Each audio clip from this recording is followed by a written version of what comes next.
Қайырлы күн достар, сіздермен бірге іскерлік білім және оның дамуымен бөлісетін арна сіздерге пропискаға қалай онлайн отырдым бұл туралы көрсететін боламын. Жалпы пропискаға отырудың түрлі варианты бар. Біреуі уақытша және тұрғылықты жері бойынша. Мен пропискаға қалай тұрдым және ол жерде туындайтын қандай да бір кедергі туралы айта кетемін. Мысалы сіз қалаға уақытша тіркеуге тұратын болсаңыз, сол тіркеуге тұратын адаммен өзіңіз соңғы баруыңыз қажет болады. Сонда екеуіңіз бірдей бір уақытта барып өздеріңіздің ЭЦП кілттеріңізбен жаңағыдай мақұлдауыңыз қажет. Кейбір жағдайларда сол мүмкін болмай жатады.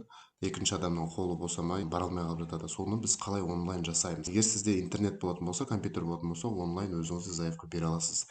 Егер болмаған жағдайда сізде интернетпен бізге хабарлассаңыздар, біз сіздерге онлайн көмек дайынбыз. Қазақстан бойынша онлайн жұмыс жасаймыз. Сондай-ақ достар, менің YouTube арнамда біршама жақсы видеолар бар. Қарап шықсаңыздар болады. Міндетті түрде каналға тіркеліп, бүгінгі видеоның соңына дейін қарап. Ең алдымен үйге тіркелетін адамның атынан немесе меншік иесінің атынан өтініш тастауға болады.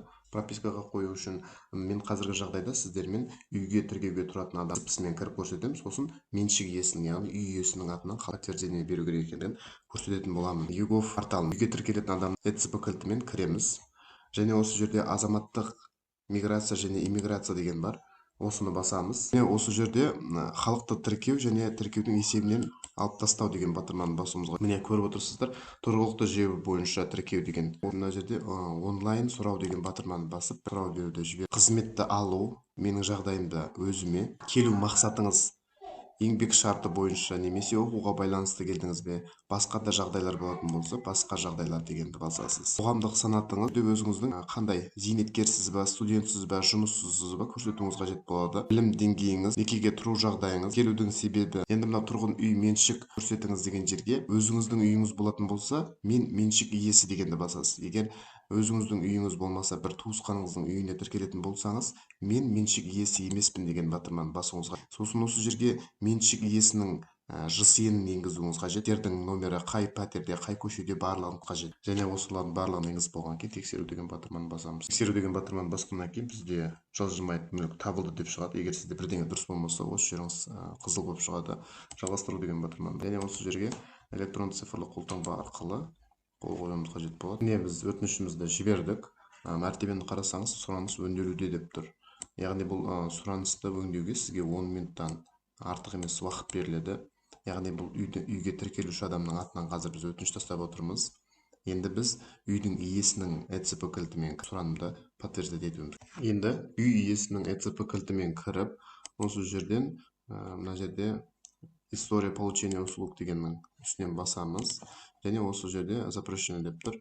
Яғни сізге сұраныс келіп отыр, сол сұранысты мақұлдайсыз ба деген мәртебені өзгерту тарихы тіркелген салынды, келісім беру қажет. Яғни үй иесі келісім бермейінше сіз кез келген үйге тіркеуге тұра алмайсыз. Мәртебе парағы дегеннің үстінен басамыз осы жерде.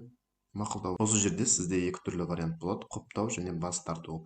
Егер сіз тұруға келісім беретін болсаңыз, құптау дегенді басасыз. Егер келісім бермейтін болсаңыз, бас тарту дегенді басыңыз. Осы әрекетті жасамай тұрып, сізге міндетті түрде SMS код келеді. Сол SMS кодты осында теруіңіз қажет болады. Кодты тексеру деген батырманы басамыз. Міне сұрау өңделуде, біздің жағдайымызда оны құптауымыз қажет болады. Яғни біз келісімімізді беріп отыр. Және ЭЦП кілтімізбен қол қоятын боламыз. Осылай ЭЦП кілтпен қол қою арқылы біз сұранысты өңдеуге жібереміз. Яғни бұл біршама уақыттан кейін сұраныс өңделді деп келеді. Яғни осы жерден қарай аласыз, неше жылға қойылғандығы. Яғни 2025-тен бастап 6 жылға дейін, яғни 1 жылға біз пропискаға қойдық. Достар, бүгін мен сіздерге қалай пропискаға уақытша тұруға болатындығын көрсеттім. Келесі видеода мен сіздерге тұрақты түрде қалай тұрғылықты жері бойынша пропискаға тұру керек екендігін көрсететін боламын.